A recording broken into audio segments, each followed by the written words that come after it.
도람통에 그 쌀 넣으면 300, 400kg 막 이렇게 들어갑니다. 근데 그거를 막 몇 톤씩 막 쌓아놨었어요. 진짜?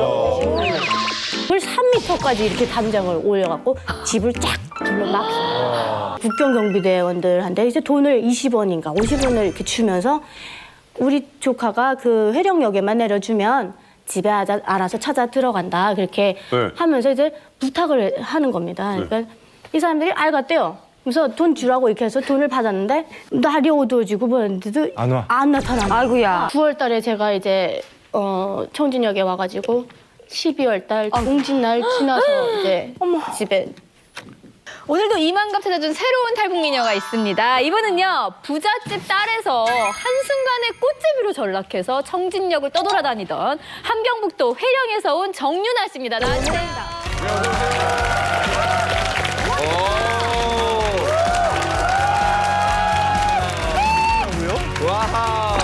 안녕하십니까.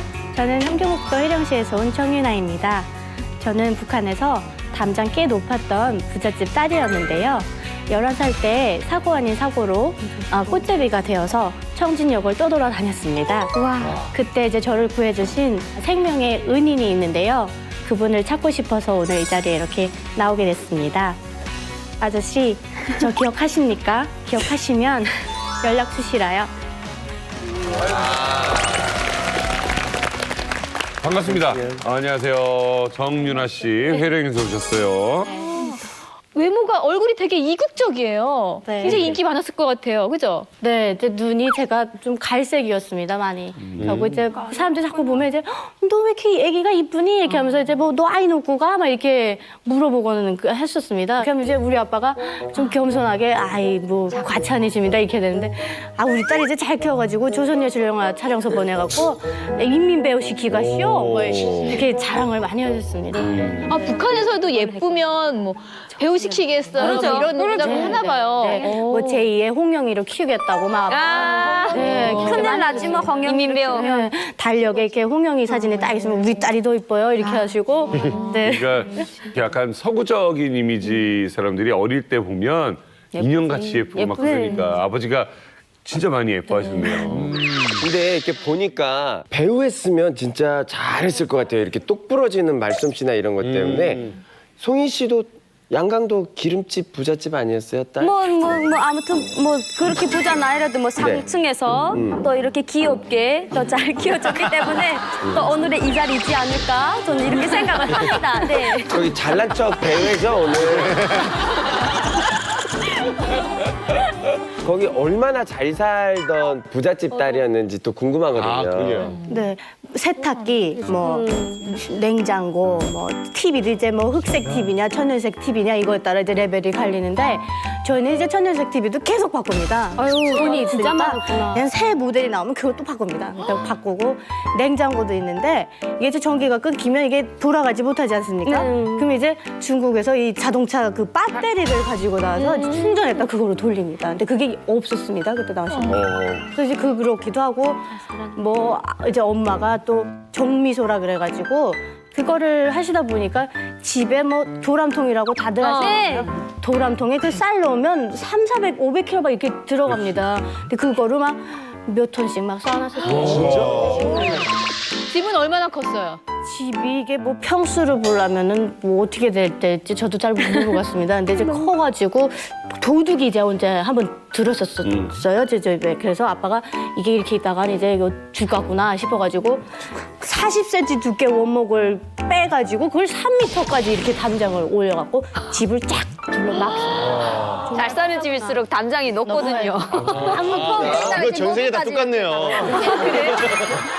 근데 아빠가 그거로도 이제 성이 안 차시니까 풍산개 7마리를 마당에다 딱 풀어놓습니다. 그래가지고 아빠가 좀 군인이셨는데 이제 레벨이 좀 높았습니다. 그래가지고 시당 책임비서 차를 타고 이제 대학교까지 등교한 적도 있었습니다. 근데 이제 그 차가 나중에 한국에 와서 보니까 그 차가 벤츠였어요. 가 있어. 북한에서. 많아요. 근데 이제 그거를 김정일이가 그런 시 간부들한테 이제 선물 이렇게 수여를 해줬습니다. 그래가지고 이렇게 보면 김정일 그 글자가 이렇게 흘려서 쓰는 글자가 있습니다. 필기체. 김정일 이렇게 필기체로 뭐 김정일이 준 권총이나 뭐 이런데 이제 그 글자가 이렇게 써 있습니다. 이제 저희 아빠가 그 권총을 갖고 있었기 때문에 제가 그 글자를 이야. 아주 지금도 기억합니다. 근데 차에다 이렇게 김정일 이렇게 써가지고 휘파람으로 바꿨습니다. 그 로고를. 그래갖고 그 휘파람 차가 집에 딱 올라와갖고 날 태워서 흙먼지를 쫙 날리면서 쫙 내려갑니다. 그래서 내려가고 해령다리 딱 건너갖고 김준수 경대 앞에 딱 내리면 이 친구들이 그냥 막 저를 막 그냥 두려움에 찬 눈으로 이렇게 막 쳐다봅니다. 근데 제가 이만갑을 하면서 들었던 이제 얘기 중에 가장 부유한 생활을 맞아. 하신 분의 얘기를 들은 것 같아요. 네. 근데 그렇게 잘 살았다가 아까 얘기를 들어보니까 갑자기 꽃제비 그러게. 됐다고 했는데 왜 꽃제비가 어떻게 뭐 무슨 일이 있었던 거예요? 그러니까 이제 저희 아빠가 차강도에서 군사복무를 하셨습니다. 하시다가 97년도에 이제 제대가 돼가지고 아빠가 우리 여기서 살면 안 되겠다는 겁니다. 그래서 이제 군수물품 받은 거, 뭐 쌀 이런 거 식량을 많이 챙겨놨었습니다. 저희 아빠가. 그래서 그걸 다 그냥 이 나무 이런 나무 박스에다가 다 포장을 해가지고 기차에다 싣고 회령까지 들어오는데 이제 한 뭐 2, 3개월 걸려서 이렇게 들어오는 것 같습니다. 이제 서다가 뭐 가다가 이렇게 하니까. 그래가지고 이제 97년도에 해령을 들어왔는데 이게 뭐 북한은 형제들 많이 났습니다. 그러니까 이제 친척들 뭐 사촌들이 할아버지 할머니 집에 와서 이제 겨우살이를 하고 있는 겁니다. 그래서 이제 아빠가 여기 있는 것보다는 자강도에 그 외할머니 외할아버지 집에 가서 그 좀 살면 좋지 않겠나. 그래서 이제 청진에서 살던 이모가 잠깐 해령시에 들어왔었습니다. 그래서 얘를 데리고 거기 외할머니 외할아버지 집에 좀 데려다 줘라. 그래서 이제 돈도 주고 옷까지 다 챙겨줘가지고 저를 따라 보냅니다. 그래서 이제 청진을 갔는데 이모가 그 중간에 이제 좀 이게 경제적인 어려움도 있고 뭐 이렇게 하니까 유나야 내가 너 데려가고 싶은데 이모가 그럴 능력이 안 돼. 그렇게 하면서 그 해령시에 들어가는 그 국경경비대원들한테 이제 돈을 20원인가 50원을 이렇게 주면서 우리 조카가 그 해령역에만 내려주면 집에 알아서 찾아 들어간다. 그렇게 네. 하면서 이제 부탁을 하는 겁니다. 그러니까 이 사람들이 알겠대요. 그래서 돈 주라고 이렇게 해서 돈을 받았는데 그 돈 받고 이제 뭐 이렇게 그 승리호팔 그 목탄차에다가 태우고 청진역까지 저를 이제 싣고 왔었습니다. 왔는데 저보고 이제 뭐 꼬마야, 니 여기 잠깐 있어라. 내가 뭐 잠깐 뭐 갔다 올게. 막 이렇게 저한테 얘기하길래 알겠습니다. 이렇게 하고 내렸습니다. 근데 날이 어두워지고 보였는데도 안 나타나. 아이고야. 이런. 도망갔네. 그래서 이거 어머 나 이거 어떡하니? 이거 어떻게 집을 찾아 들어가나? 막 이렇게 하고 너무 겁이 나고 막 이게 뭐 어떻게 할 수가 없는 겁니다. 그래서 그 저녁을 이제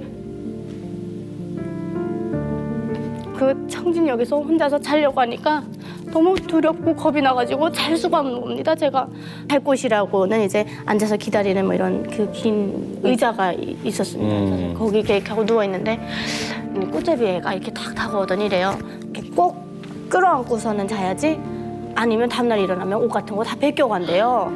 그래서 아니 이거 나 옷도 없고 그냥 이거 다 그냥 입은 거가 끝인데 없는데 이거 옷 하나 이렇게 하면서 이제 끌어안고서는 이제 거기 누워서 이렇게 어떻게 뭐 자다 깨다 하면서 어떻게 잤습니다. 하룻밤을 넘겼는데 이제 또 이틀째, 3일째 계속 반복이 되니까 아유 뭐야. TV 친구들이 이제 얘가 버려졌구나. 버려지고 부모가 없는 아이구나 이렇게 생각을 한 겁니다. 그래갖고 이제 저한테 이렇게 다가오더니 넌 왜 집에 안 가니? 이렇게 하는 겁니다. 그래서 이제 저는 이제 두려운 마음에 이제 부모가 있다고 해야 될 것 같은 겁니다. 그래서 나 부모 있는 아이야.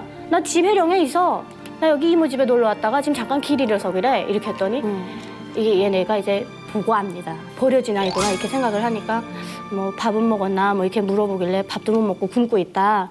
그래서 그때가 한 3, 4일째 됩니다. 그래서 아무것도 못 먹고 있으니까 얼마나 배고프겠습니까 얘가. 그러니까 얘네가 수남시장을 데리고 가갔다는 겁니다. 저를. 그래서 데려다 놓으니까 수남시장이 얼마나 큰지 그냥 사람이 막 말도 못합니다. 네. 그 지나가다가 속도전떡 파는 그 아주머니가 보이는 겁니다. 그래서 이제 그 앞에 이렇게 가만히 서서 그냥 그거 봤어요. 그냥 이렇게 쳐다보고 있으니까 그 엄마가 저한테 이제 넌 돈이 없니? 왜 쳐다보고만 있니? 이렇게 이제 그 환경북도 사투리를 저한테 이렇게 하시는데 너무 겁나고 이게 내가 앞에 말을 하면 이 아줌마가 저를 어떻게 할 것 같은 겁니다. 그래서 그렇지. 안 되는 사투리인데 할 수가 없으니까 돈이 없이요. 그냥 그 앞에서도 그냥 돈이 없이요 이렇게 했습니다. 그랬더니 그럼 너 그 동복 안에 무슨 옷 입었니? 이렇게 물어보는 겁니다. 제가 그냥 동복 이렇게 단추를 벗겼더니 그냥 그 안에 이렇게 뭐 저희 아빠가 이제 그 평양에서 88년도에 제 13차 그 청소년 축제를 했었습니다. 그래서 거기 갔다가 오빠 이제 크면 준다고 이제 단복을 사갖고 왔던 게 있어서 그걸 위에다 이게 제가 입고 있었습니다. 오빠가 입다가 물려준 거를. 근데 그거 벗어주면 속도전도 하나 주겠다 해요. 그래서 그럼 뭐 배고프니까 벗어주고 가지시라요 이렇게 하고 이제 속도전독을 이 정도 크기를 이제 저한테 주는 겁니다. 이렇게 받았는데 그 꽃제비 친구들이 이렇게 옆에서 이렇게 쳐다보고 아이고야. 저를 근데 사실은 혼자 다 먹고 싶었는데 그냥 나눠줘야 될 것 같았습니다. 이렇게 쳐다보고 있으니까 그래서 그냥 우리 이거 다 같이 먹자 이렇게 하니까 애들이 진짜야 이렇게 하는 건데 그래서 진짜야 나 괜찮아 이렇게 하면서 그걸 이렇게 나눠서 먹었습니다. 이렇게 나눠 먹었는데 이제 친구들이 저한테 뭐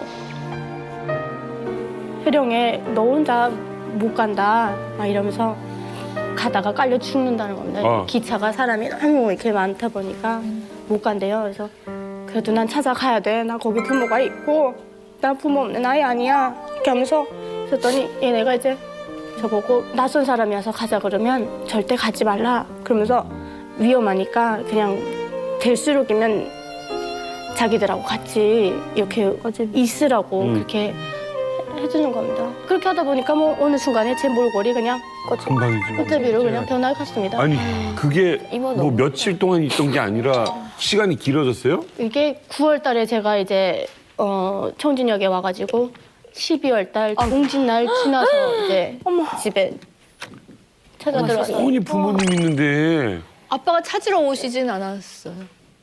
그러니까 이제 그때가 1998년도입니다. 그래서 김정일 사망 이후에 이제 고난의 행군 시기가 시작되지 않았습니까? 근데 이제 그때가 최악입니다. 막 그냥 사람 죽으면 그냥 막 달구지에다 실어다 그냥 막 파먹고 이럴 텐데 뭐 우리가 개인 전화를 갖고 있는 게 아니니까 우체국에다가 가서 뭐 혜령시 우체국에다 전화를 해서 누구 몇 반에 누구 탔습니다 이렇게 하면 그 집을 사람이 가서 그 사람 데리고 와서 이제 저랑 연락을 시켜줘야 된단 말입니다. 근데 제가 혜령역을 처음 가봤는데 어떻게 합니까? 전화번호도 모르고 어리고. 11살이고 뭘 알겠습니까?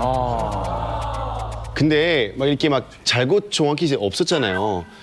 그래서 정진역에서 이렇게 있는 게 막 위험하지 않으셨어요?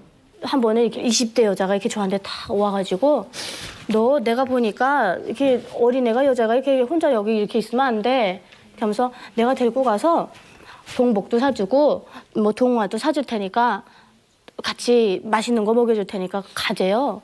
근데 이제 그 친구들이 계속 따라가면 이제 팔아버려가지고 뭐 손목, 발목 잘라가지고 뭐 돼지굴에 나눠가지고 살을 찧어가지고 팔아버린다고 이제 저한테 이렇게 겁을 주는 겁니다. 꽃제비들이. 그래서 진짜인 줄 알고 가자 그러면 아니 됐어요. 저 엄마 아빠 있어요. 뭐 이렇게 하면서 이제 막 밀어내고 이랬는데 이걸 막 뭐 이제 제가 막 뿌리치고 안 간다고 이렇게 하니까 나중에는 이제 중년의 여자를 데리고 여자가 나타나더라고요. 어머나. 와가지고서는 저를 이렇게 딱 잡습니다. 봤더니 따라와야 된다는 겁니다. 저보고. 그래서 난 부모가 있는데 왜 너를 따라가나 이렇게 하니까 가야 된다는 겁니다. 그래도 데리고 가라고 하니까 꽃제비 애들이 저기서 이렇게 왔다 갔다 하다가 그걸 보고 이렇게 7명이 저한테 이렇게 걸어오는 겁니다. 막 이제 그 좀 큰 막 14살쯤 되는 그 오빠 2명이 그 무리에 이제 있었는데 오더니 가히 우리랑 같이 있는 애입니다. 보내주시오. 막 그렇게 데려가면 안 됩니다. 내가 가갖고 막 안전운동지 데리고 오겠습니다. 막 하면서 막 아줌마들 이렇게 하니까 얘 니네랑 같이 있는 애니? 얘 꽃제비니? 막 이렇게 막 물어보는 겁니다. 그러니까 이 꽃제비 그 친구들이 이제 이렇게 모여가지고 얘는 우리랑 같이 지내는 애니까 자꾸 딴 얘기하지 말고 보내주시라요. 막 이렇게 해가지고 그 아줌마가 이렇게 탁 쳐다보니까 꽃제비들이 무서워 보이는 겁니다. 이제 막 이렇게 하면 얘네들이 막 달려붙어가지고 이 짐도 털고 막 이렇게 하니까 안 되겠다 싶으니까 이제 저를 이렇게 보내줍니다. 그러니까 성주 씨 이게 꽃제비들도 이렇게 막 서로가 막 위해주고 막 이런 게 있는 거죠? 그럼 제가 98년도에 청진역에 있었어요. 예. 수남장마당에. 어머, 혹시 은인이 아니세요? 혹시 그 오빠 아니야? 그리고 제가 그때 저희 친구들이 7명 있었고요. 그래가지고 아까 그 작가님하고 이야기했는데 혹시 소리 기억 못 하겠네. 기억나요? 어리니까 그때는. 기억 안 나죠. 그러니까 왜냐하면 저희가 이제 꽃제비가 두 부류가 있어요. 그게 이제 무리 꽃제비하고 단신 꽃제비가 있는데 특히 단신 꽃제비 같은 경우는 여자애들 같은 경우는 겨울에 특히 얼어 죽어요. 어머나. 그래가지고 저희가 이제 여자애들 같은 경우 보면은 저희가 이렇게 막 도와주고 해요. 왜냐하면 그렇다 해가지고 저희가 그 아이를 저희 무리로 안 들여와요. 왜냐하면은 저희도 관리가 안 되거든요. 맞아요. 이렇게 저를 이렇게 그 그룹에다 소속시키진 않고 그냥 이렇게 멀리서만 지켜보고만. 그래서 저희 같은 경우는 어떻게 하냐면 이 아이가 어려움에 처하면은 그 어려움을 해결만 해주지 저희가 그 아이한테 가가지고 우리랑 같이 살자 절대 이렇게 안 해요. 근데 그렇게 꽃제비 생활을 어렵게 하다가 제가 얘기 듣기로는 생명의 은인을 만났다고 얘기를 들었어요. 그건 무슨 일이에요? 어떤 분이세요? 예, 이제 엄마 아빠한테 무조건 죽으나 사나 찾아가야 되니까 청진학생만 계속 기억하는 겁니다. 그래도 싹 기억하고 있는데 좀 이렇게 키 크고 막 덩치도 좋으시고 이제 좀 잘생기신 분이 이렇게 걸어오시더니 안녕동무 청진학생 기차가 언제 들어와요? 이렇게 물어보는 겁니다. 그러니까 그 안에서 뭐 6시에 들어온다 이렇게 했나 봅니다. 그러니까 알겠다고 이렇게 해서 이제 그 사람이 돌아서서 가는데 이제 막 뒤로 막 그냥 쫓아가가지고 아저씨 손을 확 잡았습니다. 잡아가지고 아저씨 제가 사실은 해령에 엄마 아버지가 있시요. 근데 이제 거기 찾아가야 되는데 혹시 아저씨 어디까지 가시나요? 이렇게 하니까 아저씨가 나는 샛별 가 이렇게 하시는 거예요. 그래서 그럼 그 샛별은 해령역을 지나서 갑니까? 그러니까 지나서 간다고 하시는 거예요. 그래서 어머 나 이제 살았구나 이렇게 하면서 이제 아저씨 여기 가면 저 좀 데려다 주시라요. 이렇게 했어요. 그랬더니 너 왜 엄마 아버지가 없니? 그래서 엄마 아버지는 이제 해령에 있고 저는 이렇게 사고로 이렇게 여기 홀로 이렇게 떨어지게 됐어요. 그랬더니 밥은 먹었나? 그래서 밥 못 먹었다 이렇게 하니까 북한에 이제 그 월병 빵이 이렇게 있었습니다. 이게 한 타스가 뭐 5개 이렇게 들어가 있는데 그거 한 타스하고 요만큼하고 이렇게 사주더란 말입니다. 먹으라고. 근데 이제 저는 그때 이제 오빠도 굶고 있다 생각해가지고 그걸 못 먹고 이제 이게 동복 주머니에다 다 놓고 있었습니다. 그랬더니 아저씨가 야 너 먹으라고 사주니까 왜 안 먹니? 그래서 그냥 좀 이따 먹겠습니다. 이렇게 하면서 이제 이렇게 하니까 너 왜 안 먹니? 아까워서 안 먹니? 그래서 오빠 주려고 안 먹습니다. 그랬더니 아저씨가 그 한 탓을 더 사줘요. 아이고야. 그 아저씨 그랬네. 그래서 저 지금도 생생하게 너무 기억이 납니다. 이제 정말 이제 여기서 내가 지옥에서 벗어나는구나 이렇게 하는데 막 기차가 들어왔는데 이게 기차인지 뭐 지옥철인지 그냥 사람이 그냥 뭐 화차방통에도 달라붙고 막 그냥 뭐 이게 유리도 하나도 없습니다. 유리가 깨져가지고. 그래요. 그래서 이렇게 유리가 깨진 거기로다가 아저씨가 이렇게 날 올리더니 이렇게 막 세상에. 이렇게 막 넣어가지고 정말 괜찮소. 넣었는데 아저씨가 이게 너무 이제 당황하고 이런 아이를 처음 보다 보니까 이름을 안 물어본 겁니다. 저한테 이름을 모르겠으니까 꼬마야 이렇게 찾으시는 겁니다. 그래서 아저씨 저기 있어요, 저 여기 있어요 이렇게 하니까 아저씨가 사람을 해치고 오시는데 영화다 영화. 진짜. 난진 처음 본 아저씨가. 문이 저기 앞에 있는데 아저씨가 못 옵니다. 사람이 너무 많아가지고. 너무 많아서. 그래서 막 아저씨가 거기 아이 타고 있으니까 다치지 않게 좀 비켜주시라요 하면서 막 파헤치고 이렇게 사람 그 사이를 막 헤집고 그 오던 모습이 정말 지금도 기억이 납니다. 그래서 와가지고 이제 애가 너무 작고 여기 이렇게 서 있을 수가 없으니까 그 더럽고 그냥 엄마가 또 공주처럼 해준다고 머리는 잔뜩 길러놔가지고 여기에 그냥 막 이석회가 그냥 막 껴있는 겁니다. 그냥 막 때에 그냥 이런 아이를 더러워가지고 만지기도 싫을 것 같은데 아저씨가 저를 이렇게 목에다가 목마를 아이고야. 네. 그래서 이제 기차를 탔습니다. 목마 태워서 세상에 그 꼬질꼬질한 아이를. 그래서 그 상태로 몇 시간을. 그렇게 해가지고 뭐 그 기차가 섰다가 출발을 했는데 뭐 새벽 5시쯤 돼가지고 이제 해령역에 기차가 섰습니다. 네. 그 한 번 아빠가 이제 제대돼 오면서 딱 와봤던 곳인데도 그 해령천 그 흐르는 거랑 막 해령 다리 뭐 이렇게 장마당 질러서 가는 오작교 다리가 거기 이렇게 보이는 겁니다. 그래서 어머 여기가 해령이 맞구나, 내가 찾아왔구나, 내가 안 죽었구나 이렇게 하면서 막 내렸는데 막 그때서부터 이제 막 할머니 집으로 가는 길이 막 보입니다. 막 그래서 막 그때는 너무 기뻐가지고 아저씨 손도 막 뿌리치고 아, 그 아저씨 같이 내렸어요? 네. 어머나 아저씨가 같이 뿌리치고 막 혼자 뛰어가니까 아저씨가 막 야 아저씨 같이 가야지. 야 아저씨 그럼 너무 미끄러져서 야 넘어져 막 이렇게 하면서 끝까지 봐야 안심이 되니까 이 아저씨. 네, 그래서 같이 내려가지고 이제 보니까 이제 골목에 걔 할머니 집이 있는데 배문을 막 두드리니까 오빠가 이렇게 뛰어나오고 세상에. 와가지고 이렇게 문을 탁 열었는데 오빠가 몇 개월 만에 이제 오빠 얼굴을 탁 보는 순간에 그냥 살았구나. 그렇게 하고 이제 집에 들어가가지고 할머니 하고 이제 제가 들어가니까 자강도에 가 있어야 될 애가 이제 호재비가 돼갖고 이렇게 하고 온 겁니다. 그러니까는 이야. 할머니가 말씀도 못 하시고 그냥 이렇게 쳐다보시다가 그냥 기절하셨나 봐서 너무 충격을 받으셔가지고 아버지는? 그러겠네. 뭐 저희 아버지는 그냥 목속이 돼 버렸습니다. 이게 누군가 이게 내 딸이 맞나?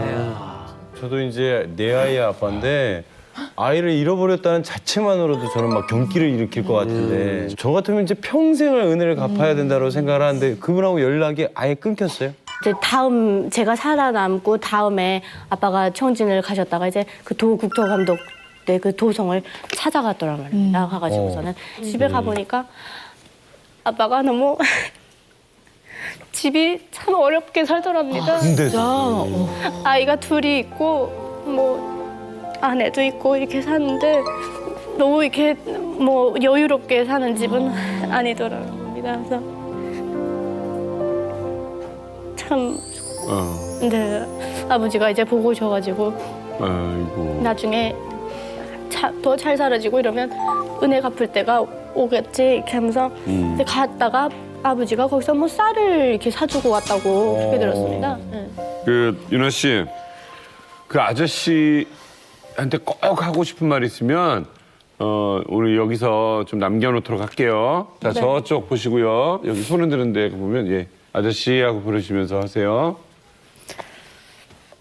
아저씨 그때는 제가 너무 이렇게 어리고 애기고 너무 이렇게 말랐기 때문에 아저씨가 저를 봐도 기억하실 수 있을런지 잘 모르겠습니다, 사실은. 근데 아저씨도 그런 일이 한 번밖에 없었을 거라고 생각합니다. 그래서 혹시라도 저 기억하시고 또 이거 방송 보고 계시면 아저씨가 제 생명의 은인이니까 한번 꼭 뵙고 싶습니다.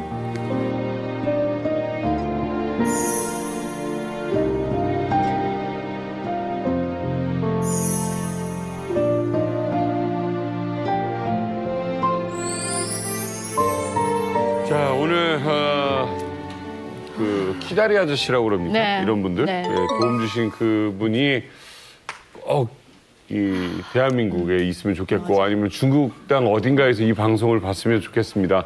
제발 건강히 언젠가 만나는 날이 있길 바라겠습니다. 우리 정윤아 씨 이만갑에 오신 걸 열렬히 환영합니다.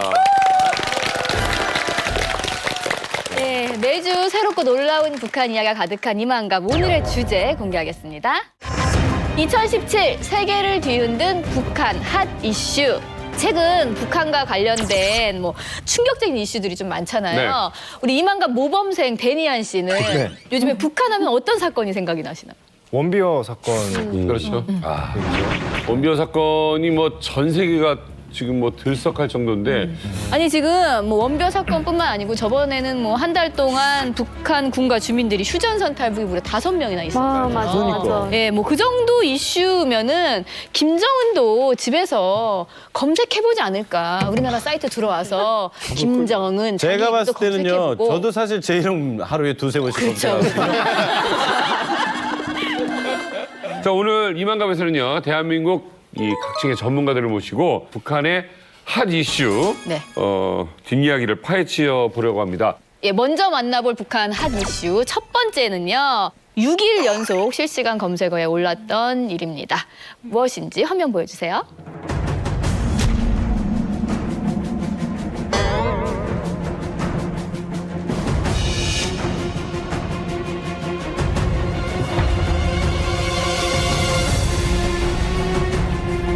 북한에 억류돼 있다 혼수 상태로 돌아온 미국인 대학생 원비어가 22살의 한창 나이에 결국 사망했습니다. 작년 1월 정치 선전물을 훔쳐 체포된 오토 원비어. I committed my crime of taking out the important political slogan from the staff-only area of the Angakdo International Hotel. 그는 최고형인 15년 노동교화형을 선고받고 북한에 억류됐다. Please save my life. Please think of my family.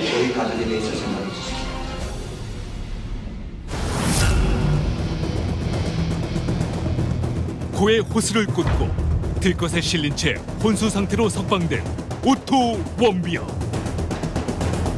그는 결국 송환 6일 만에 사망했다. Otto Warmbier has just passed away. It's a brutal regime. His condition and his ultimate death was caused by the brutality of the North Koreans. 전 세계를 발칵 뒤집은 북한 억류 외국인 첫 사망 사건. 지난 17개월간 오토 원비어에겐 무슨 일이 있었던 걸까?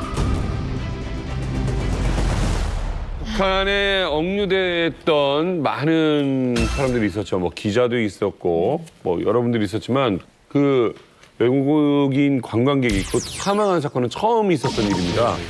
자, 오늘 이만갑에서는요, 북한에서 무려 735일간 억류됐던 우리 케네스 배 선생님을 모시고 원비어의 죽음에 관련된 이야기를 한번 나눠보도록 하겠습니다. 지금 3주 동안 제가 교과서에서 생활을 하고 있습니다.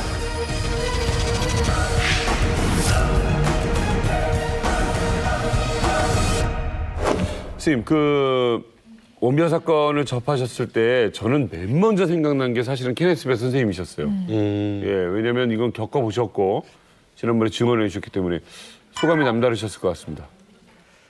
제가 그 비보를 접하고 굉장히 마음이 아팠습니다. 똑같은 형을 받았었고요. 어떻게 이런 일이 벌어질 수 있었을까? 이런 젊은 청년에게 이러한 어떤 행위를 하였길래 숨을 질 수밖에 없었나 하는 생각을 갖게 되었습니다. 그래서 저는 이 사건 보고 아직까지도 풀리지 않는 게 도대체 어떤 일이 고 원비어에게 벌어진 건지, 그래서 사망까지 일어나게 됐는지 그 상황을 전혀 종잡을 수가 없겠거든요. 네, 이 워터 원비어 학생이 이제 21살인데 작년에 1월 달에 입국을 해서 관광을 하다가 아마 그들이 얘기하는 것은 이제 포스터를, 정치 선전물을 뜯어냈다는 것이 이유가 되어서 15년 노동 교양을 받고 그리고 나서 얼마 안 돼서 혼수 상태에 빠졌다. 근데 그 이유는 식중독에 걸려서 그랬다. 궁금한 게 있는데 식중독이 정말 걸렸다고 쳐도 왜 수면제를 먹였는지, 이게 그러니까 아파하니까 예를 들어서 재우려고 했는지 이게 사실 말이 안 되잖아요. 아무도 모르는 일. 네, 그게 너무 궁금해요. 당시에 이제 식중독 걸렸다. 그다음에 혼수 상태에 빠졌다는 얘기를 하는데 미국의 이제 의사들이 조사해 봤을 때 그러한 식중독의 흔적은 남아있지 않다. 그래서 그거는 말이 되지 않는다는 얘기를 했고요. 그리고 제 경험을 봤을 때도 그곳에 갔을 때 그 도망가지 못하게 하려고 이유인지 몰라도 바지를 벗겨놨어요. 어머나. 예, 그래서 그냥 아주 얇은 내복만 입혀놓고 거의 영상 5도 정도밖에 안 되는 아주 찬 방에 그냥 벗겨놓고 저한테 이제 아침 8시부터 밤 12시까지 이제 취조를 하고 윽박 지르기도 하고 가서 뭐 서 있으라기도 하고 꿀을 앉혀놓기도 하고 뭐 이런 것들이 굉장한 극심한 스트레스와 절망감으로 다가올 수 있어서 저는 공황장애 같은 그러한 현상이 벌어진 것이 아닌가 하는 추측을 하게 됩니다. 그 농구 선수 로드먼이 푸게 가고 나니까 갑자기 원비어 뭐 석방 문제가 이야기가 좀 거론됐다. 뭐 이런 이야기들도 있었어요.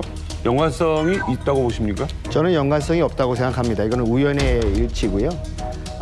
그냥 원비어는 이제 비밀 회담에 의해서 원비어의 석방을 이제 요청하니까 그제서야 사실은 원비어가 좀 아프다 뭐 이렇게 얘기를 하면서 결국은 이제 코마 이 혼 상태에 있다는 것을 인정하게 되는.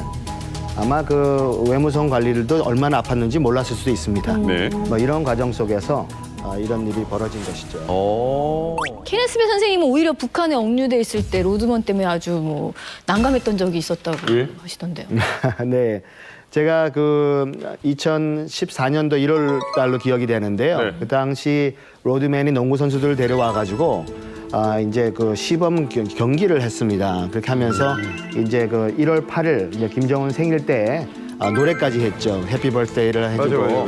자, 그러면서 제가 그날 아침에 아마 CNN하고 생방으로 인터뷰가 진행됐는데 이 사람이 좀 술을 먹고 좀 취한 상태에서 인터뷰를 하다가 이제 아마 그 김정은하고 아주 친하다는 얘기 자꾸 하니까 그렇다면 거기 있는 케네스 베를 좀 데리고 오지 하고 얘기를 하니까 이제 케네스 베가 이곳에서 어떤 일을 행하는지 아느냐 그 얘기를 알면 이런 말 못할 것이다. 어머. 이런 식으로 해서 제가 그곳에 있을 만한 죄를 지은 것이라는 그런 뉘앙스의 얘기를 한 것이죠.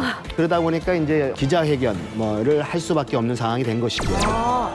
기자회견을 하기 위해서는 한 3일 동안 모든 예상 질문들을 한 100여 가지 뽑아서 3일 정도 연습한 후에 기자회견을 가서 딱 거기 있는 내용만 얘기하라. 다른 얘기를 하지 말라. 이렇게 해서 기자회견을 했고요. 그 기자회견을 한 결과가 결국은 이제 세계 많은 언론들의 관심을 받게 돼서 미국 정부를 움직였다고 뭐 그런 얘기들도 있습니다. 그래서 데니스 로드맨 때문에 제가 좀 더 유명해진 건 사실이죠.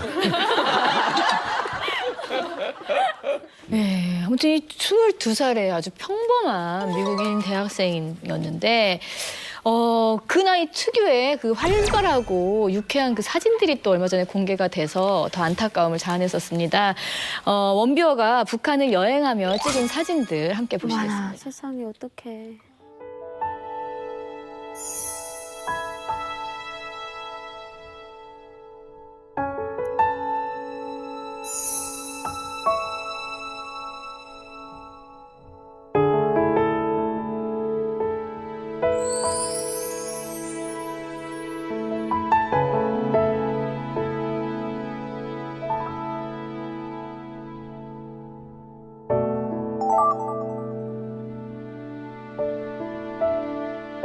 자, 이게 지금 억류된다는 건 상상도 못할 일이 벌어졌고요. 그리고 또 하나는 많은 사람들이 전 세계에서 뭐 애도를 하고 있습니다.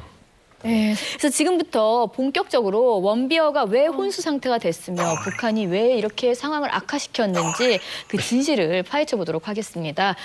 데니안 씨, 정성호 씨가 원비어 사건의 쟁점을 일복 요연하게 준비해 주셨죠? 네. 자, 먼저 원비어 사건의 첫 번째 쟁점은 사망 원인입니다. 이 북한은 원비어가 작년에 아픈 상태에서 이 수면제를 복용한 후에 혼수 상태가 됐다고 주장하고 있습니다. 근데 제가 봐도 사실 이게 앞뒤가 맞지 않거든요. 그리고 중요한 거는 이제 가족들이 주장한 내용도 그렇고 미국에서 주장한 내용도 고문을 당한 게 아니냐.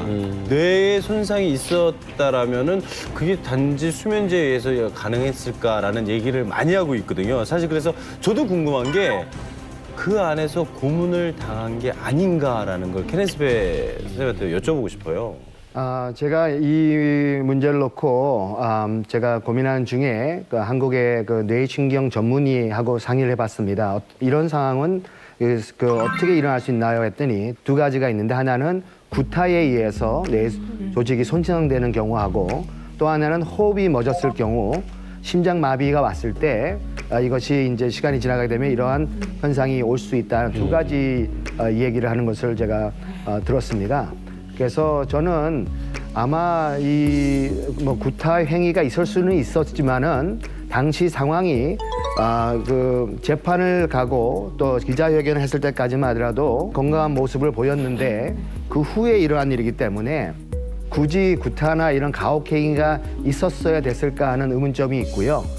또 한 가지는 그 공포, 외로움, 그다음에 절망감 이런 것들을 통해서 이 정신적으로 육체적으로 어려워지면은 이런 것이 이제 반응이 나타날 수 있다는 얘기를 제가 들었습니다. 과거 사례를 봤을 때 우리는 그 합리적인 의심을 해볼 수 있다고 생각을 합니다.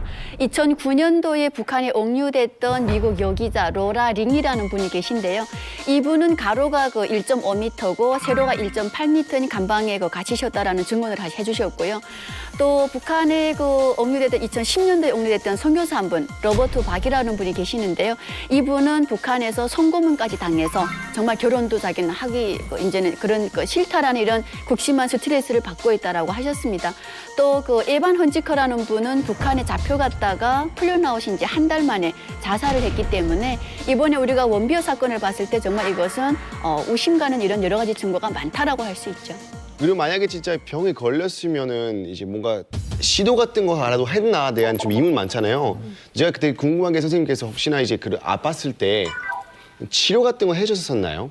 네, 제가 교화소에 갔을 때는 군의관이 이제 있습니다. 그래서 계속 허리 통증을 얘기하니까 그냥 노동하면 허리 아프면 당연한 걸 뭘 얘기하느냐 이렇게.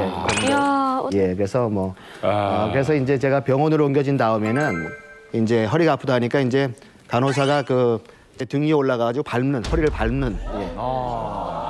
아니 문제가 생겼으면 그 약을 니네 국민이니까 뭐 받아온다든지 네. 보내든지 맞아요. 그래야 되는데 왜 계속 거기에 억류를 시키고 있었을까요? 저는 이것이 시기적인 문제였지 않았나 하는 생각을 해요. 왜냐하면 당시 4차 핵실험을 한 직후에 오토 원미어가 이제 억류가 되었고 재판을 받게 되면서 이제 미국하고 어떤 협상용으로 쓰려고 했는데 3월 달에 바로 이 혼수 상태에 빠졌다는 얘기를 하는 거 보니까 아마 어떻게 할 수 없는 상황이 간 것이죠. 자기들도 예측지 못했던 우발적인 사고나 상황이 발생되기 때문에 이것을 이렇게 지금 된 상황이니까 집에 보내줄게 할 수 없었던 걸로 생각이 됩니다. 그래서 그냥 쭉 그 미국하고 한번 대결전한 마당에 이 사람이 이렇게 됐으니 데려가라 하기에는 자기들 할 수 없었겠죠. 그래서 아마 숨길 때까지 숨기다가 최근에 악화된 상황이 발생됐거나 아니면 얼마 가지 못할 거라는 그런 판단이 섰을 수도 있고요. 그래서 이제 다시 미국과 대화하면서 보내주겠다는 제스처를 한 게 아닌가 생각합니다. 자, 이번에 두 번째 쟁점은요? 네, 원비어 사건의 두 번째 쟁점은 원비어를 억류한 이유입니다. 그러니까 북한은 원비어가 이 평양에 있는 양각도 호텔에서 정치 선전물을 훔치려고 했다는 이유로 국가전복 음모죄를 적용해서 체포를 했다고 합니다. 근데 이것이 북한 체제를 위협하는 일이라고 판단했다는 것 자체가 말도 안 되지. 자격지심이야. 네, 그래서 이게 너무 말이 안 된다고 죽을 죄를 지은 것도 아니고 생각합니다. 이게 무슨 살인을 한 것도 아니고 그래서 사람들은 거의 대부분 왜 북한이 자꾸 민간인을 잡아서 인질 외교를 하는 거예요. 왜 그럴까? 그게 굉장히 궁금하거든요. 인질 외교라는 거는요, 되게 비열한 수법이거든요. 자기가 이제 무력 충돌을 해서 자기가 궁지에 몰렸을 때 상대방의 국민을 억류함으로써 자기의 정치적 목적을 달성하는 거거든요. 사실 이번 사건 같은 경우는 저는 구호를 뗐다라는 거는 북한이 만들어낸 이야기가 아닌가 저는 그렇게 봐요. 왜냐하면은 우선 여행으로 북한에 들어가려면 북한에서 하지 말아야 될 일들을 분명히 주의를 받았을 거예요. 그리고 거기에 또 같이 안내하는 안내원들도 이런 건 하지 마십시오. 분명히 주의를 줬을 거예요. 그러다 보니까 저는 이제 얼마 전에 그 뉴스에서 이제 신문으로 신발을 쌌다라는 이야기가 있어요. 저는 그게 굉장히 설득력이 있는 게 노동신문에 김정은 얼굴이 있었고 그걸로 신발을 싸가지고 우리가 체포한다 이러면은 이게 얼마나 세상의 웃음거리예요. 신문으로 신발을 싸는 거는 당연한 거거든요. 왜냐하면 습기 차고 때가 묻었으면 당연히 싸야죠. 근데 이제 노동신문으로 이제 그 신발을 쌌기 때문에 우리가 억류한다가 아니라 사건을 만든 거죠. 저 요번에 그 지난주에 휴스턴 미국 갔다 왔거든요. 근데 한인신문에 진짜 성주 씨가 말한 것처럼 윈비어가 이제 신발을 이제 김 부자가 초상화 실린 그 신문에 쌌다고 하더라고요. 그리고 저랑 같이 갔던 그 박사님이 이제 북한에 몇 번 갔다 오시고 아직 북한하고 연락하시는 분인데 그분은 직접 북한 사람한테서 전해 들었대요. 그 선전물을 뗐다라는 게 아니라 그 김 부자가 실린 그 신문으로 신발을 싸가지고 체포가 된 거라고 북한 사람 입에서 이제 들었다고 하시더라고요. 야. 그리고 북한에서 이거 김 부자의 얼굴이 있는 노동신문은 깔고 앉아도 안 되고요. 제가 맞아. 신문을 사면은 이렇게 접잖아요. 그 얼굴이 접혀도 안 돼요. 그러다 보니까 신문은 저희가 뭐 쓰레기로 버리는데 한국은 근데 북한은 노동신문을 읽고 다시 정부기관에 바쳐요. 그럼 정부기관에서 그걸 수거를 해서 다시 중앙당으로 올려가고 또 그걸 또 새로운 신문 우리 폐유지로 쓰는데. 그러니까 북한에 신문이 두 가지가 있습니다. 노동신문은 중앙신문이고요. 매 도마다 나오는 도일보가 있어요. 근데 중앙신문, 노동신문은 누구나 다 볼 수 있는 게 아니라 그 기관에서도 저희 아버님 같은 경우 대학교에서도 누구 교수만 봐라 이렇게 정해져 있고요. 다 본 다음에 그 신문을 바로 국가에 바치게 됐어.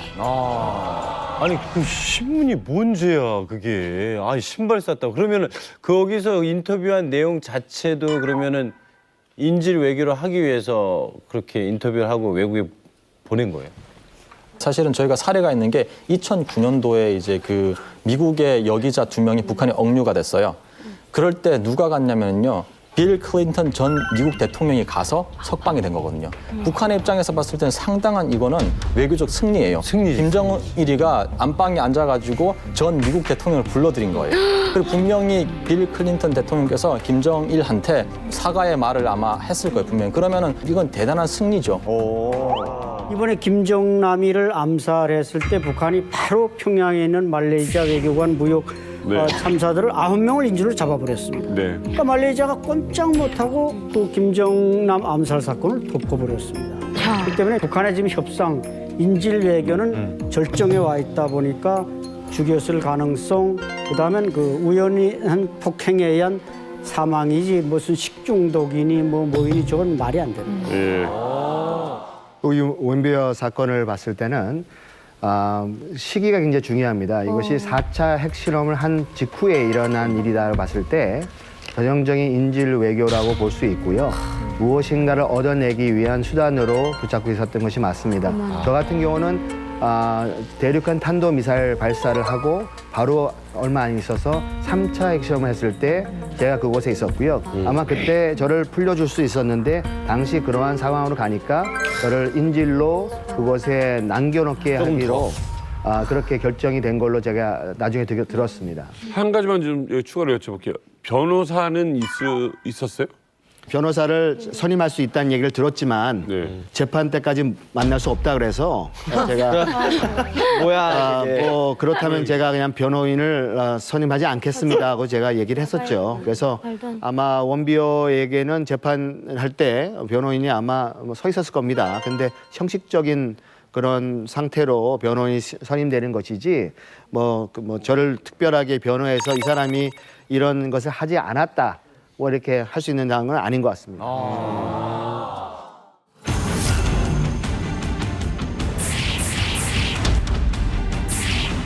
그 이번에 북한에서 온 무인기 그거랑 거의 같은 크기입니다.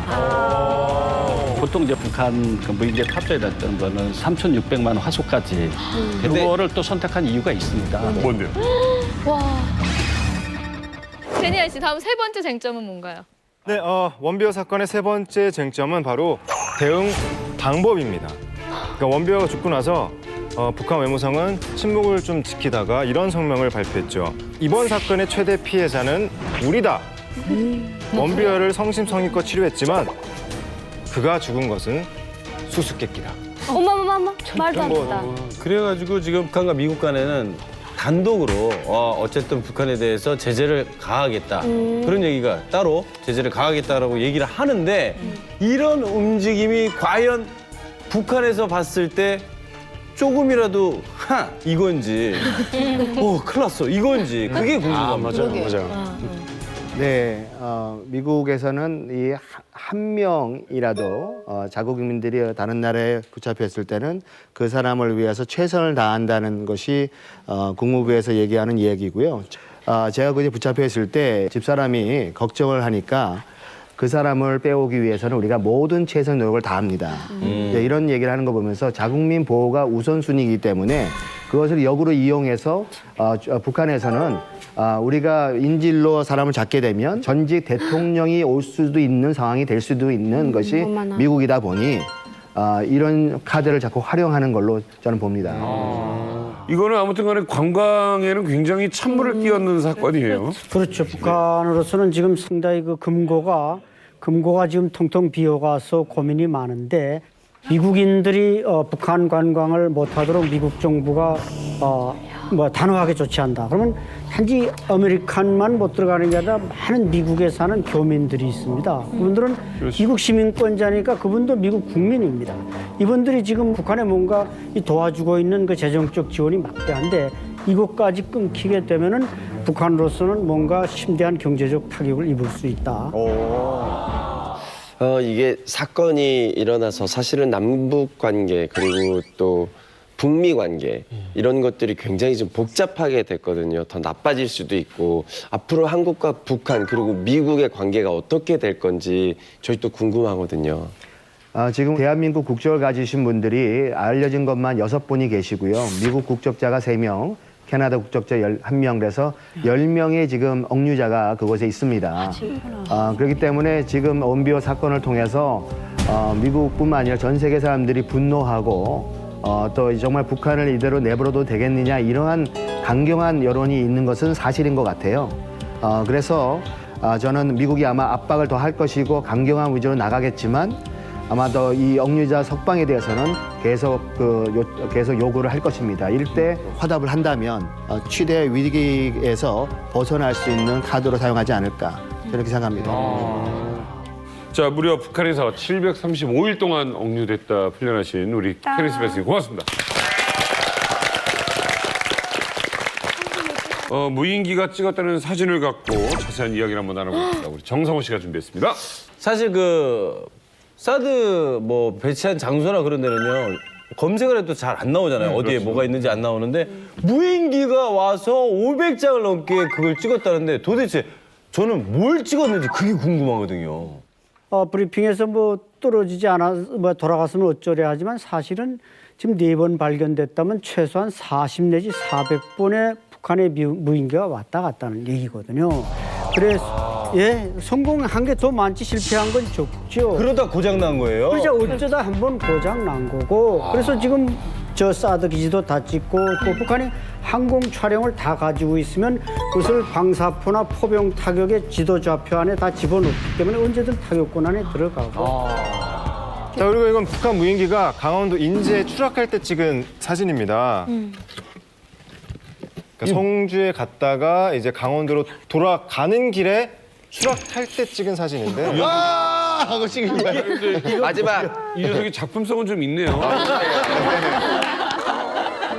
북한에서 정해진 경로로 가다가 지금 추락을 한 거죠? 네, 그러니까 북한은 뭐냐면 이 무인기를 띄울 때 비행 조정 컴퓨터가 있습니다. 거기에다가 자기들이 하고자 하는 비행 계획을 경로를 다 찍어서 딱 조정을 해놓는 거죠. 계획을 다 잡아놓고 그래서 뭐 고도나 속도를 조절해서 하게 되면 무인기는 정말 자동 비행을 하게 되는 겁니다. 그러니까 이번에 지금 국방부에서 5월 2일 날 내놓은 것을 봐도 그렇고 이 무인기가 지금 북한의 그 강원도 금강군에서 출발을 했다라는 거죠. 그래서 정남향으로 그냥 우리가 그 사드 기지가 있는 곳까지 성주까지 그냥 왔다가 돌아가면서 인제군을 찍었습니다. 그게 나왔죠. 인제군을 찍었는데 거기에서 바로 추락을 하다 보니까 이번에 사고 난 건데 사실 이 모든 비행 경로를 북한에서 가능한 조정이 다 가능하다라는 거죠. 그러니까 저는 제일 궁금한 게 솔직히 그냥 알아서 다 길 같은 것 이제 입력하면 이제 왔다 갔다 하는 건데 추락했기 때문에 다행히 알고는 있지만 도대체 얼마나 많을까? 무인기가 몇 대나 있나요? 지금 북한의 무인기 보유 대수가 300 내지 400대입니다. 오, 많다. 알려진 것만 400대니까 이것은 이제 중국의 모델 D4를 개조해서 본격적으로 생산하고 있는데 이것을 이제 방현 1, 방현 2 이렇게 이제 명명을 해서 현재 정찰 총국이 운영을 하고 있습니다. 이것은 보통 160km 시속으로 속도를 낼 수가 있고 연료만 충분하다면 지금 500km까지 비행할 수 있고 그리고 김정일이가 96년도에 이것을 전문 부대를 창설하라 그래가지고 공군 사령부 예하에 이런 무인기 부대를 창설했고 그때부터 이 무인기 대수가 아주 폭발적으로 늘어나기 시작합니다. 예, 북한 무인기 알면 할수록 정말 무시무시한 것 같기도 하고 정말 무인기 너무 궁금한데요. 그래서 오늘 무인기의 실체와 그리고 앞으로의 위험성 그리고 다양한 가능성까지 알아보기 위해서 한국항공대 항공우주기계공학부 송용규 교수님을 모셨습니다. 나와주세요.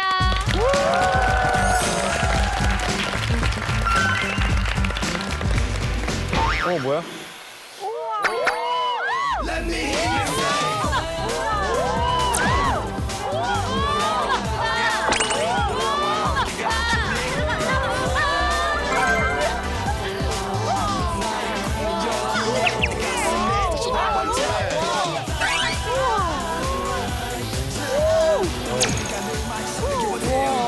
무인정찰기다. 네, 뽐낸다.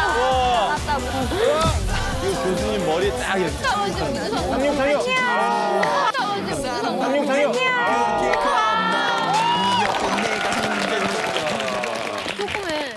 네, 안녕하세요. 저는 한국항공대학교 항공우주기계공학부 송용규 교수라고 합니다.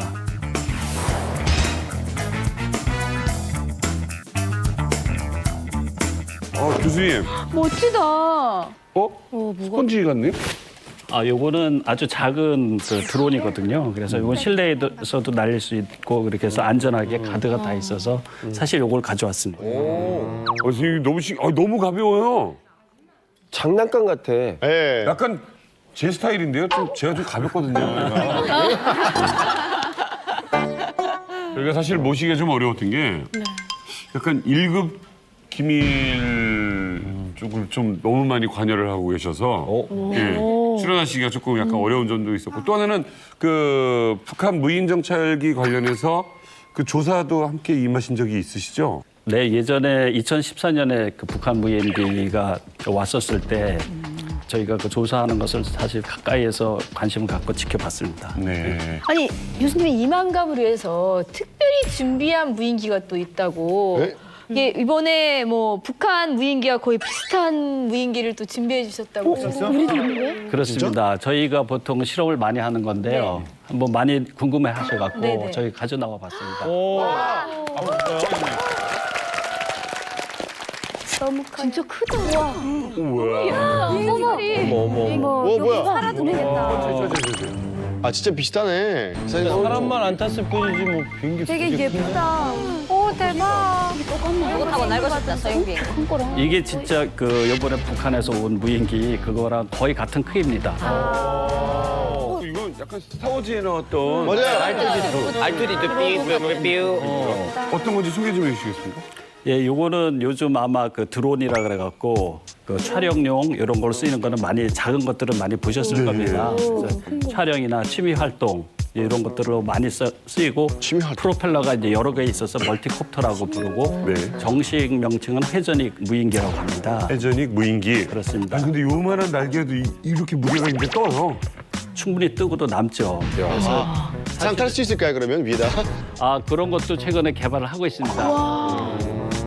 요거는 그러니까 헬리콥터랑 그 이륙하고 착륙하는 원리가 똑같습니다. 그 프로펠러가 여러 개인데요. 그래서 활주로나 이런 게 없어도 쉽게 사람들이 조종하고 편하게 날릴 수 있어서 뭐 취미용뿐만 아니라 이제 이런 거 이건 농약 살포용이거든요.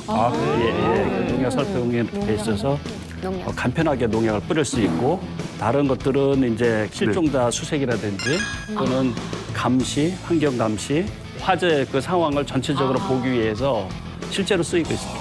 그래서 이제 그걸 직접 한번 보시기 위해서 뭐 제가 농약 그 살포한 동영상도 가져왔고요.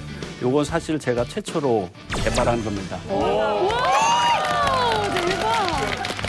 영상을 한번 보도록 하겠습니다. 농약 살포 현장입니다.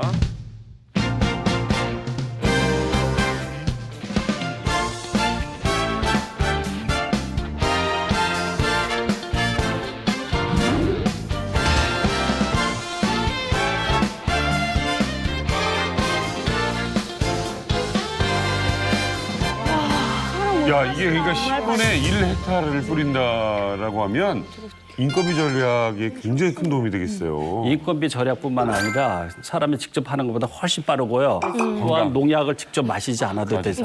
와, 진짜 그 옆에 있는 이 진짜 제대로 된 비행기 모양, 이 비행물체는 뭡니까? 요거는 이제 뭐 보통 비행기랑 같은 형태잖아요. 네. 그 날개가 이제 고정돼 있다 그래서 고정익 무인기라고 부릅니다. 고정익. 이거는 장거리 비행을 하고 속도를 빠르게 비행을 할 수 있습니다. 그래서 이번에 북한 무인기처럼 먼 거리를 가면서 또 장시간 촬영을 하는 데 쓰이기 때문에 주로 군용으로 많이 쓰이고 있고요. 항속거리는요?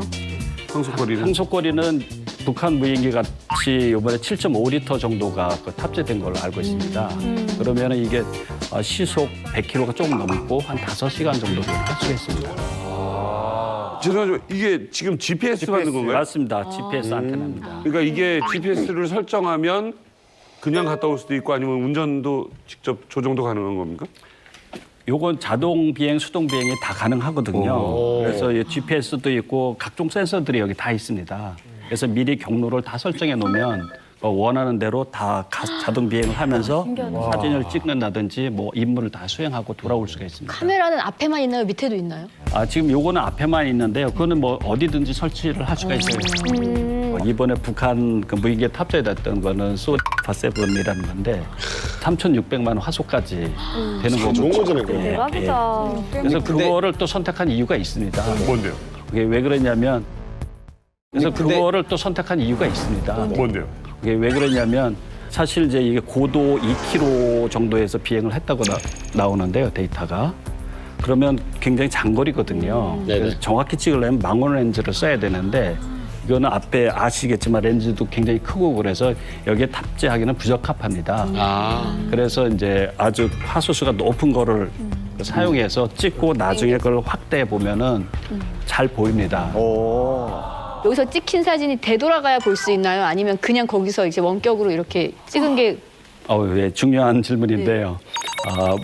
실시간으로 못 봅니다. 왜냐하면 이게 너무 먼 거리이기 때문에 그런 통신을 하려면 중계를 하거나 아니면 위성 통신을 해야 되는데 요걸 갖고 그 기능까지 하기는 힘듭니다.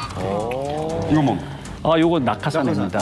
낙하산이 낙하산? 사람 없는데 왜 낙하산 있죠? 어떤 용도인가요?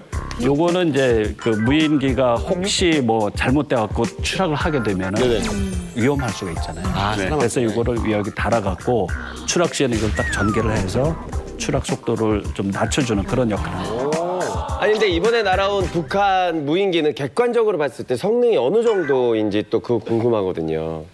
사실 그 성능은 그리 좋은 건 아닙니다. 저희 대학 실험실에서 사용하는 이거랑 거의 성능은 마찬가지입니다.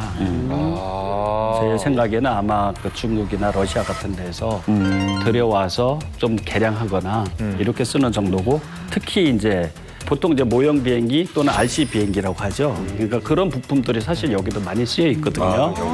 예, 북한도 이제 그런 걸 주로 이용하는데 안에 두뇌가 되는 그 비행제 컴퓨터 이런 거는 그렇게 소형화나 고성능화를 시키지는 못한 거 있는 것 같습니다. 어떤 게 문제가 되냐면 미국이나 서방 국가에서 많이 만들어져 있는데 중국이나 북한 같은 데서는 수출 금지입니다. 그래서 그런 걸 입수할 수 없기 때문에 2014년에 발견된 것도 굉장히 낮은 수준이었거든요. 근데 이번에 발견된 것은 그 안에 사실 캐나다산 비행제 컴퓨터가 들어 있었습니다. 그게 원래 수출 금지 품목이시지만 아마 제3국을 통해서 입수를 하지 않았나 이렇게 생각이 됩니다. 근데 저는 북한 이거 보면서 되게 궁금했던 게 도대체 만드는데 얼마나 들까요? 아까 뭐 2천만 원 얘기하는데 북한은? 북한 무인기 거를 보면은 원재료가 값이 그 정도인데요.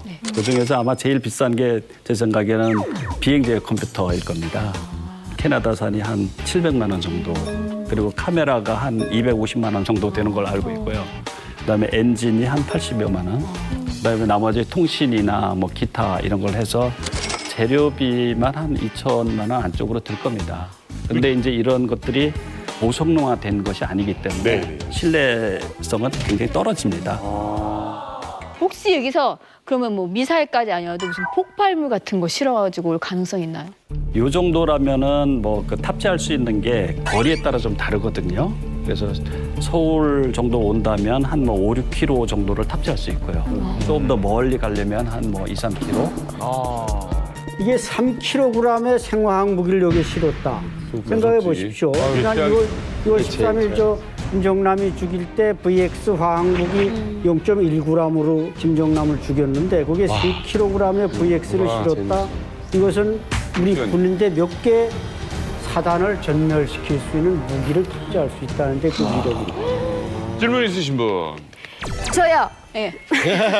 저기 무인기다는 거 어떻게 알 수 있어요? 하늘에 뜨면. 눈으로? 네. 보통은 이 정도면은 한 500m 이상이면 사람 눈으로는 잘 안 보입니다. 진짜요? 낮에도 안 보입니다. 1km 정도 떨어지면 거의 불가능합니다. 얼마나 신기하네요. 레이더에도 안 잡히고. 레이더에도 거의 잡기 힘듭니다. 왜냐하면 레이더의 원리는 잘 아시다시피 쏴서. 그렇죠. 그 레이더 전파를 쏴서 금속판에 반사되는 걸 갖고 저희 탐지를 하는 거잖아요. 여기 금속이 거의 없습니다. 그렇죠. 아주 작은 부분이기 때문에 레이더에서도 뭐 보였다 안 보였다 하는 정도거든요. 그래서 우리나라에서도 이제 그 탐지하는 능력을 높이기 위해서 사실 많은 연구를 하고 있습니다. 정말 평화롭게 사용하면 아주 무궁무진한 발전을 가져올 수 있는 이 무인 항공기 관련돼서 우리 송영구 교수님께서 설명해 주셨습니다. 감사합니다.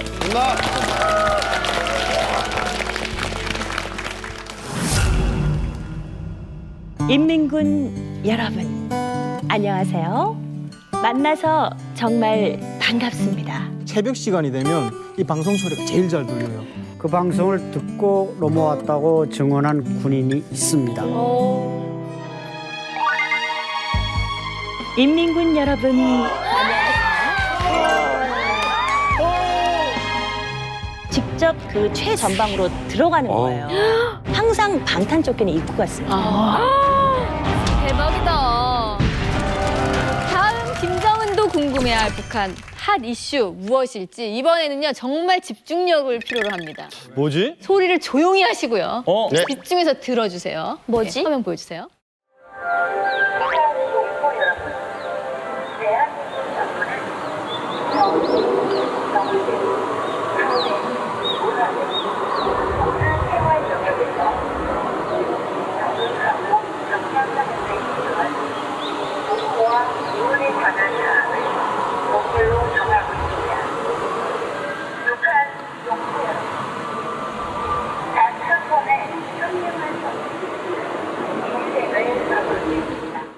우와. 자, 이 오디오 파일은요.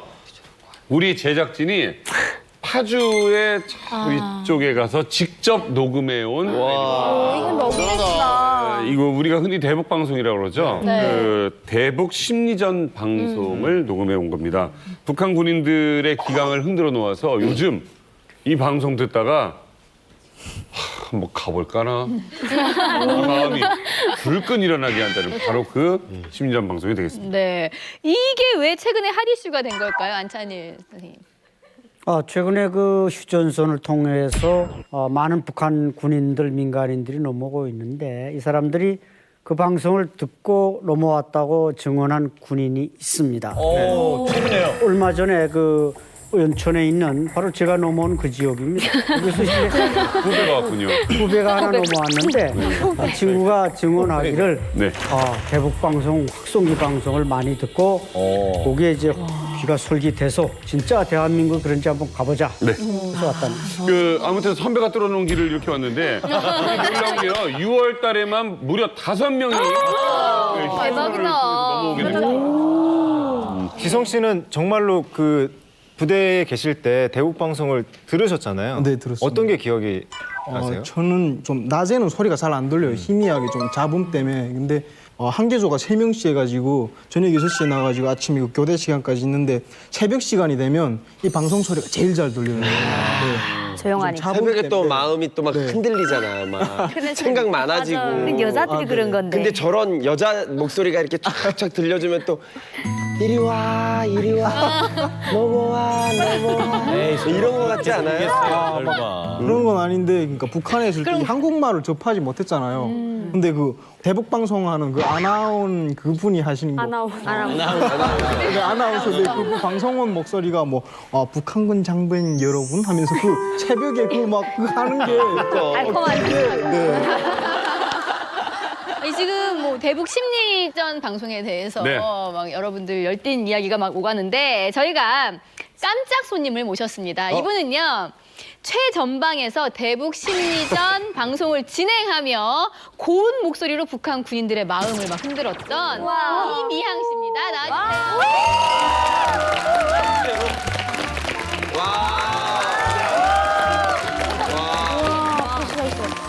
인민군 여러분. 인민군 여러분. 가만히 앉아만 있어도 땀이 줄줄 흐르는 이 무더운 여름날. 군복무를 하시느라 얼마나 고생이 많으세요. 어머나. 오늘 저 미양이가 준비한 멋진 음악 들으시면서 오늘 하루도 힘차게 군생활 하시기 바랍니다.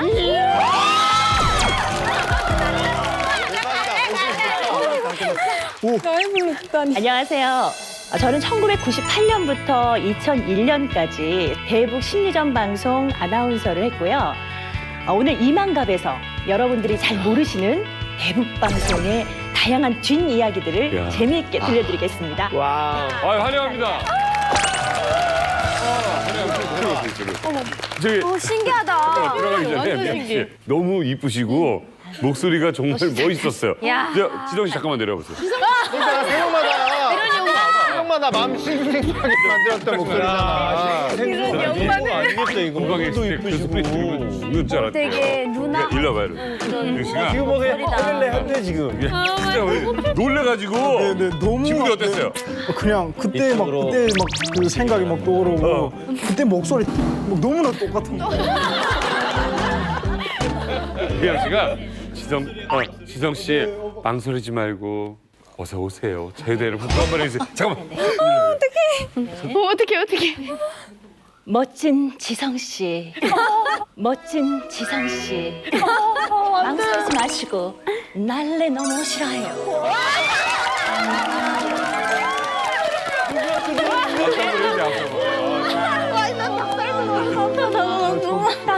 북한에서 군무서면서 막 그 목소리를 들었는데 지금에서 그냥 얼굴을 보면서 듣는 게 막 되게 오기를 잘했죠?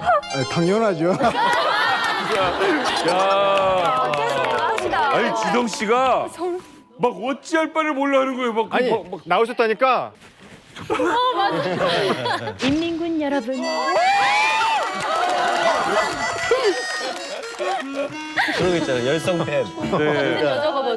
저는 3년간 사실은 여군으로 생활을 했고요. 그래요. 네. 그 여군 교육 중에 제가 부사관이었어요. 네네. 네, 3년 동안 제가 이제 의무 기간인데 그 전에 한 5개월을 여군학교에서 교육을 받습니다. 그렇죠. 근데 그 기간 동안에 보직이 정해지기 전에 네. 저희들을 이제 먼저 뽑으러 오신 거예요. 그 네. 심리전 측에서 지원한 사람 중에서 바로 원고를 들이대시면서 한 번씩 다 해봐라 이렇게 하시고 테스트를 거쳐서 사실은 그때 제가 훈련 기간이라 다들 목이 쉬어 있어요. 그래서 다들 허스키한 소리로 제가 좀 목소리가 커서 아마 되지 않았나 싶습니다. 네. 아니 근데 목소리를 듣다 보니까 노래보다도 목소리가 너무 좋으셔서 실제로 이 목소리를 듣고 이렇게 남원으로 내려오신 분도 있으십니까? 저희 선배 때에서 좀 유명한 일화가 있어요. 그 당시에는 굉장히 비방 방송이 많을 때고 좀 살벌한 분위기였는데 한 프로그램에서 조금 부드럽게 한 거예요. 음악 방송을. 그 민지라는 가명을 써서 민지. 네, 굉장히 애교 섞인 목소리. 처음으로 그렇게 한 거예요. 다른 방송은 인민군 여러분 막 이렇게 했는데 그 방송은 딱 바꿔서 처음 시도를 한 거죠. 인민군 오빠 안녕하세요. 이렇게 처음 시도를 했는데 정말 반응이 좋았나 보다. 너무 반응이 좋았던 거죠. 최초로 시도를 했던 거니까요. 그래서 정말 그때 귀순을 했는데 그분이 그 민지란 이름을 얘기한 거예요. 민지를 만나기 위해서 왔. 민지를 만나기 위해서 왔.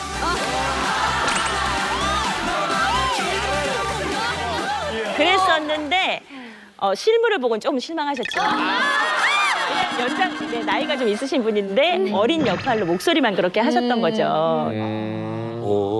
그래서 굉장히 그걸 계기로 사실 저희 방송도 분위기가 많이 바뀌었죠. 저희 때 제가 이 시기에 군사복무 했어요. 저희 사군단에서 이 목소리가 들렸고요. 그래서 네. 지금 말한 일화가 그 병사가 사실은 와서는 그 민지란 여자 만나보러 왔다 했는데 저희 북한군에서는 뭐라고 했냐면 저 여우 잡으러 갔다 오겠다 군인이. 그 여우를 우리를 지금 자꾸 홀리고 있으니 여우 잡으러 간다 그러면서 군인 한 명이 넘어갔다. 넘어가다가 근데 사고 나서 잡혀가지고 그 영웅으로 저희는 묘사를 했어요. 아니 어쨌든 이 목소리도 좋으시고 외모도 굉장히 아름다우신데 이걸 대북 방송을 하게 되면 어쨌든 이것도 전략이잖아요. 네, 그렇죠. 나름대로 본인이 갖고 있는 약간의 뭐 노하우나 전략 같은 거 있으십니까? 사실은 이 대북 방송은 확성기를 통해서 북한으로 보내지는 방송이라서 그렇게 빨리 저희 방송처럼 실제 말하는 것처럼 하면 전달이 안 되기 때문에 굉장히 천천히 전달을 하죠. 어떻게 메아리 때문에 그래요? 네, 메아리와 화울림이 워낙 심하기 때문에 지금처럼 말을 하면 잘 전달이 되지 않아요. 그냥 사이사이 간격을 두고 네, 그렇죠. 어떻게 한 번만 잘한다. 네, 인민군 여러분, 안녕하세요. 만나서 정말 반갑습니다. 네, 이렇게 이 정도의 속도로 하고요. 완전 굉장히 사랑에 빠졌어. 야, 대북 방송 아주 매니아구만.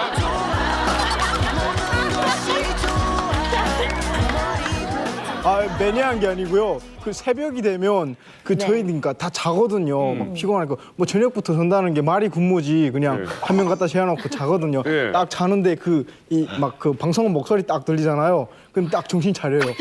나도 모르게 막 그 빠져들거든요. 야, 무슨 별밤 기다리는 여중생 같아. 아, 지금 말씀하신 것처럼 사실은 저희가 가장 중요하게 생각하는 작전이 심야 방송이에요. 네, 그래서 밤이 되면 이 확성기가 훨씬 멀리까지 2배 이상 더 멀리 전파가 돼요. 근데 이게 다 아까 생방송으로 한다 그랬잖아요. 근데 솔직히 이 방송만큼 엄청 중요한데 실수라면 큰일 나니까 네. 모든 게 다 생방송으로 하는 거예요? 아니면 뭐 일부 녹음하는 건지 이런 것도 아, 네. 근데 생방송 같은 경우는 제가 군 생활을 하던 시기에는 일주일에 한 3번 정도, 네, 3번 정도를 직접 그 최전방으로 들어가는 거예요. 네, 굉장히 절차를 거쳐서 들어가서 굉장히 가까운 거리도 있거든요. 북한군이 가까이 보이는 어느 정도 거리도 가깝다는 있어요. 거예요? 보여요? 북한군? 네, 보여요. 북한군도 미영 씨가 보이겠네요. 네, 보이죠. 당연히 보이죠. 아니 근데 불편하실 텐데 거기 원래 아무나 못 들어가는 곳이고 그렇죠. 보이는 여성이 라디오 들어가서 여군이 근무하기는 굉장히 불편한데. 네. 그래서 사실은 저희가 여군인 것을 알려주지 않고요. 다 사복을 입고 들어가요. 네. 또 가끔 명절이면 또 한복을 딱 입고 가요. 작전을 한복까지 네. 해요. 네. 절기마다 딱 그렇게 입고 가는데 항상 방탄조끼는 입고 갔습니다. 네? 위험하니까. 한복 아니죠?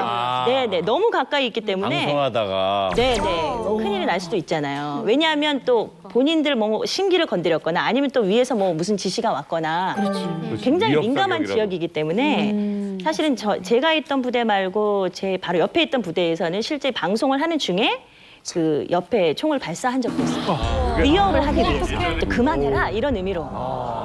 가까이 있는 곳은 정말 눈으로도 실제로 보이고요. 나와 있는지 안 나와 있는지도 보이고 저희 입장에서는 작전이죠, 이게. 근데 작전을 할 때는 사실은 이런 뭐 손짓이나 이런 걸로 얘기를 해요, 그쪽에서. 수신호를 하거든요. 아, 북한 쪽에서? 네, 왜냐하면 저희는 마이크로 네네네. 시스템이 있으니까 하면 잘 들려요. 항상 저희는 마이크로 예쁘게 얘기를 하고. 이런 거 노래 네, 딱 좋게 하십니다. 네, 근데 사실은 북한 군들은 또 일부러 안 나오실 때도 있죠. 일부러 안 나올 때도 있고 그러면 저희가 계속 나올 때까지 계속 유도를 하죠. 저희는 계속 만원경으로 나왔나 안 나왔나 이거 보고 있으니까. 네. 인민군 오빠 얼른 나오세요. 막 이러고. 저기 지성이 지금 나가고 빠졌어. 속은 것 같은 느낌인데 약간 실망했어요? 아니요, 그러니까 제가 복무할 때는 이렇게 현장에서 나와서 하는 그렇죠, 방송이 그렇죠. 없었어요. 근데 선배들이 그 딱 나오게 되면 그 위에서 그런대요. 쟤들 풍월에 놀아대지 말라고. 죽는다고. 네네. 근데 이렇게 같이 한 개조가 3명이 나갔는데 거기 분대장이 조장 있잖아요. 조장은 딱 잠시 그러니까 이 앞에 그 잔망경으로 쫙 봐요. 근데 막 저 같은 하전사 가서 딱 보자. 씨 어린 놈이 뭐 봐. 가져. 그러면서 자기네만 그냥 딱. 네, 그러셨을 거예요. 거의 작전에 나오시는 분들 보면 좀 연장자. 계급도 좀 있는 분들이 항상 거의 나오셨고요. 근데 저희랑 이제 수신호로 얘기를 할 정도면 굉장히 좀 높으신 분들이 나오셔서 와, 그때는 저희랑 정말 길게 대화를 한 적도 있어요. 어떤 거죠? 그러니까 예를 들면 뭐 듣고 싶은 노래 있으세요? 뭐 이렇게 하잖아요. 그러면 이렇게 하시고. 진짜요? 네, 이걸로 합니다. 이걸로 하고요. 전방에서 오래 근무를 하시니까 웬만한 노래는 이제 진짜로? 많이 다 알고 아시는 거죠? 항상 네네네네. 들었으니까. 그래서 뭐 네 지금 계시지만 저희 G.O.D 노래도 많이 틀었어요. 저희 노래? 네네네. 거짓말 이런 거 들었겠네. 주제에 맞게 또 틀어야 돼서 저희가 그때 주제에 맞는 노래들을 저희 틀어드렸어요. 노래 중에 괜찮은 거 있어요. 잘 하나 장면. 네. 네가 있어야 할 곳이라고. 네가 있어야 할 곳은 여기야. 야, 그거 들으면 야. 저는 제가 북한에 있을 때 저희 잘 아는 삼촌이 이제 휴전선 옆에서 근무를 했었거든요. 근데 그 삼촌이 얘기하는 게 자기네 있을 때는 그 대북 방송이 계속 들렸대요. 근데 그거 들을 때마다 아 진짜 탈북하고 싶은 그 넘어가고 싶은 마음이 계속 났대요. 근데 특히 거기서 나오는 게 좋았던 게 대중가요 이런 노래가 너무 좋았대요. 그러니까 북한은 맨 그냥 장군님 노래 뭐 군대들은 그런 것만 부르잖아요. 근데 그런 노래 살살 들려오는데 너무 막 가고 싶다는 거예요. 정말 소중한 경험을 하셨습니다. 대북 심리전 방송 네. 작전을 수년 동안 했던 우리 이미양 아나운서 오늘 모시고 이야기 나눠봤습니다. 앞으로도 멋진 활약 부탁드립니다. 네. 여기서 감사합니다.